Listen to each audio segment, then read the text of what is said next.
Well, to the courts now, a tragic turn of events have once again delayed the trial of a Monroe man charged with murdering a ULM graduate student back in 2015. NBC 10's Joel Massey was there in the courtroom today. He joins us live in the studio. Joel? That's right, Kyla. The accused man stood for about an hour and a half as the Assistant District Attorney Holly Chambers Jones made her case for a continuance, with the defense team arguing against it.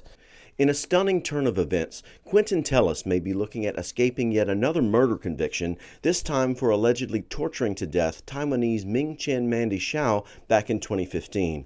She had just received a graduate degree from ULM. The assistant DA for the state said her expert intelligence witness, Brigadier General Paul Rowlett, was set to attend the entire trial and wrap up everything in the state's case, but was killed on Saturday morning in Hattiesburg on the way to Monroe when a vehicle ran a stop sign. Assistant District Attorney Holly Chambers Jones said that her case, which is mostly circumstantial, depends upon this expert witness, so she's arguing for more time to find another like him. But defense attorney Robert Noel said that he objects to the delay as well as the use of an expert to provide so-called commentary on what other witnesses said. But Judge Larry D. Jefferson granted the state's continuance until January 5th, meaning the state will try to find another intelligence expert like Rowlett in a month's time. Rowlett was an expert in banking and cell phone technology and was working at SOCOM, the United States Operations Command. Chambers Jones says Rowlett's widow is willing to release all his research and 30-slide presentation he had been set to give toward the end of the bench trial.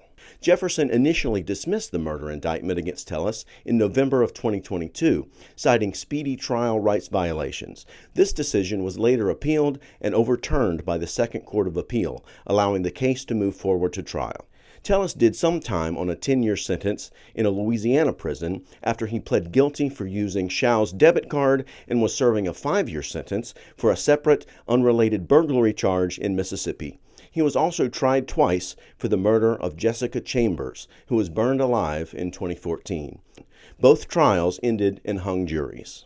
Ouachita Parish District attorneys sought to remove Judge Jefferson from the case multiple times, citing alleged bias and a history of overturned rulings, but he, along with the Second Circuit Court of Appeal, denied his recusal.